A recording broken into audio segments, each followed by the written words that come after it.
ఓ మనసా ఈ కఠినమైన ఆజ్ఞలను. శత్రువును ప్రేమించుట దేవుని స్వభావమమ్మా, కీడుకు మేలు చేయుట పరలోక నైజమమ్మా.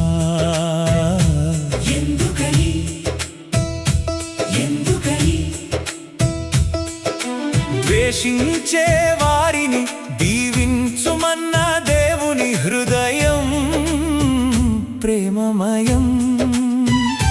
నిన్ను తనలా మార్చాలని కోరుకునే తండ్రి చిత్తం అతి ఉన్నతం. ఎందుకని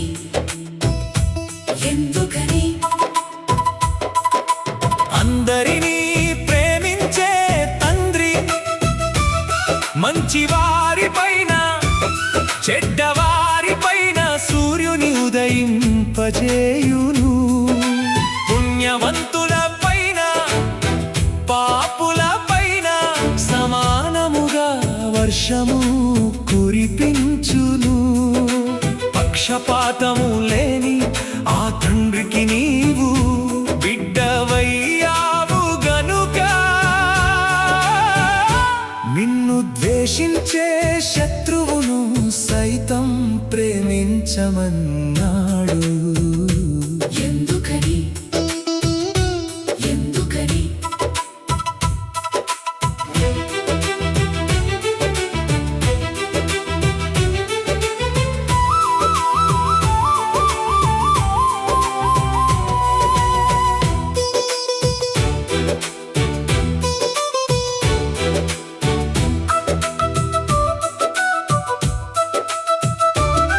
యేసయ్య చూపిన మాదిరి మనం పాపులమై ఉన్నప్పుడే క్రీస్తు మనకై ప్రాణమిచ్చెను.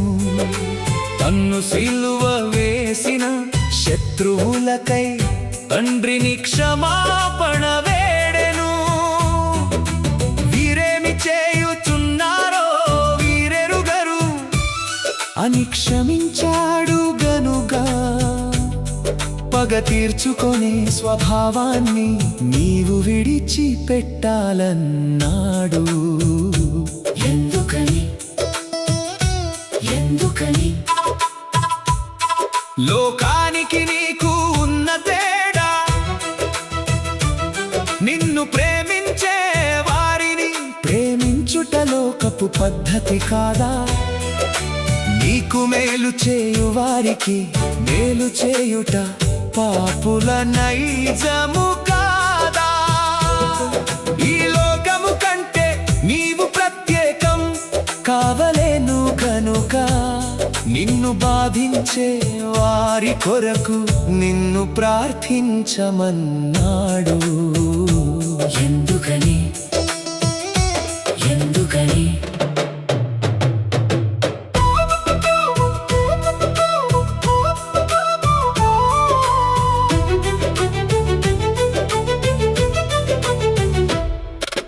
పగను ప్రేమతో జయించడం, పగకు ప్రతి పగ పెంచితే లోకంలో శాంతి ఎక్కడుంటుంది?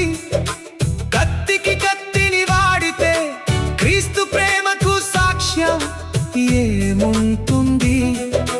కీడును కీడుతో కాదు మేలుతోనే జయించాలన్నాడు.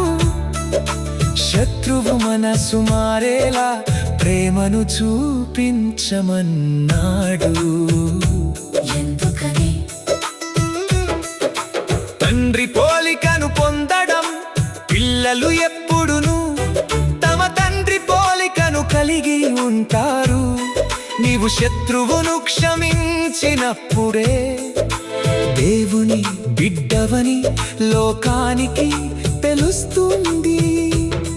పరలోక తండ్రి పరిపూర్ణుడుగా ఉన్నట్లు మీరును ఆయనలా మారాలనే ఈ కఠిన మార్గమును ఇచ్చాడు. ఎందుకని నీ హృదయానికి విడుదల, మనసులో ద్వేషాన్ని పెంచుకుంటే గాయపడేది నీ హృదయమే. పగతో బానిసయ్యేది నీ ఆత్మే. నిన్ను ప్రశాంతంగా పరిశుద్ధుడిగా ఉంచాలనే కదా శత్రువును క్షమించి నీవు స్వేచ్ఛగా బ్రతకమన్నాడు. ఎందుకని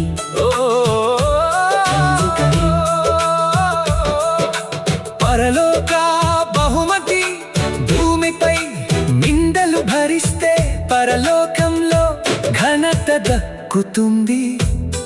తండ్రి ఆజ్ఞకు లోబడితే దేవుని తోడు ఎల్లప్పుడూ ఉంటుంది.